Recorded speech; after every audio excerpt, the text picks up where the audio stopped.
মানে মরার পরেই কে ভালোবাসে আমাদেরকে? আল্লাহ ছাড়া আসলে ভালোটা বাসেই বাকে। আমাদেরকে সবচেয়ে ভালোবাসেন আমাদের রব আল্লাহ। সত্যিকারের ভালোবাসার ডেফিনেশনটা হচ্ছে যে আপনি নিঃস্বার্থভাবে কাউকে ভালোবাসেন।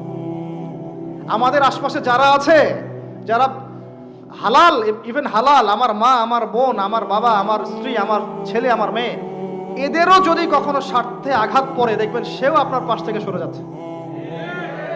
এমন হয় নাই কখনো?